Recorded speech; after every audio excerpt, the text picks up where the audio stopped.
আসসালামু আলাইকুম রহমতুল্লাহ। প্রিয় দর্শক, আমার এই ভিডিওতে আপনাদের স্বাগত।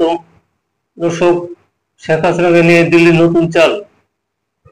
পলাতক ফ্যাসিস্ট শেখ হাসিনাকে নিয়ে ভারতের বাংলাদেশ বিরোধী ষড়যন্ত্র ও তৎপরতায় নতুন নতুন মাত্রা যোগ হচ্ছে। আওয়ামী লীগের এই প্রধানের বিরুদ্ধে মানবতা বিরোধী অপরাধের মামলায় যখন বিচার শেষে রায়ের জন্য ক্ষণ গণনা শুরু হয়েছে, ঠিক সেই সময় হঠাৎ করে একাধিক আন্তর্জাতিক গণমাধ্যমে তার সাক্ষাৎকার প্রচারের মাধ্যমে দিল্লি নতুন খেলায় নেমেছে। গতকাল বুধবার রয়টার্স, এএফপি, দ্য ইন্ডিপেন্ডেন্ট সহ একাধিক আন্তর্জাতিক গণমাধ্যমে প্রথমবারের মতো দেওয়া সাক্ষাৎকারে শেখ হাসিনা সাফ জানিয়ে দিয়েছেন, জুলাই গণহত্যার জন্য তার ক্ষমতার প্রশ্নই আসে না।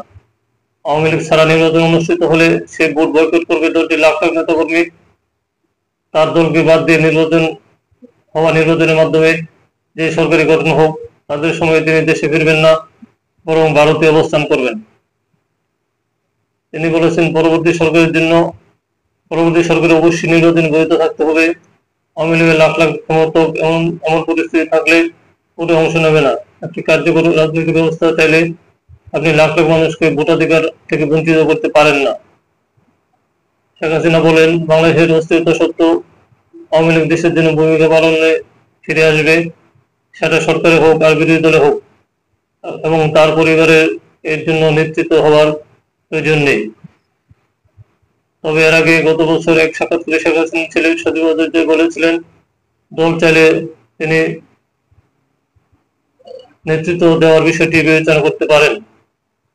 আন্তর্জাতিক গণমাধ্যমে শেখ হাসিনা সাক্ষাৎকারকে বাংলাদেশের বিরুদ্ধে ভারতের নতুন চাল ও ষড়যন্ত্র হিসেবে আখ্যায়িত করে আন্তর্জাতিক রাজনৈতিক বিশ্লেষকরা বলেছেন, আগামী নির্বাচন বানচালের পাশাপাশি শেখ হাসিনার বিরুদ্ধে মামলা রায়কে সামনে রেখে বাংলাদেশকে অস্থিতিশীল করতে চাইছে দিল্লি।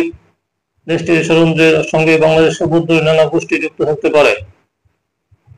বিশ্লেষকরা আরো বলেন, মামলা রায়ে হাসিনার সাজা হলে ভারত এক ধরনের চাপে পড়বে।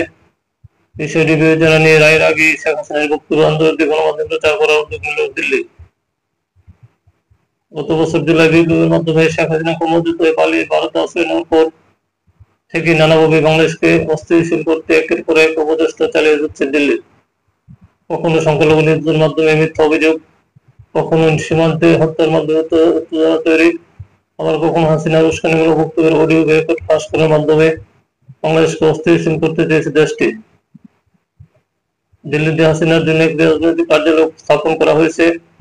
দলীয় নেতাকর্মীদের সঙ্গে যোগাযোগ এবং আগামীতে বিভিন্ন রাজনৈতিক কর্মকাণ্ড পরিচালনার লক্ষ্যকে সামনে রেখে ভারতের ডিপ টেস্ট তথা গোয়েন্দা সংস্থার পরিকল্পনা এবং সরাসরি তত্ত্বাবধানে এই রাজনৈতিক কার্যালয় স্থাপন করা হয়।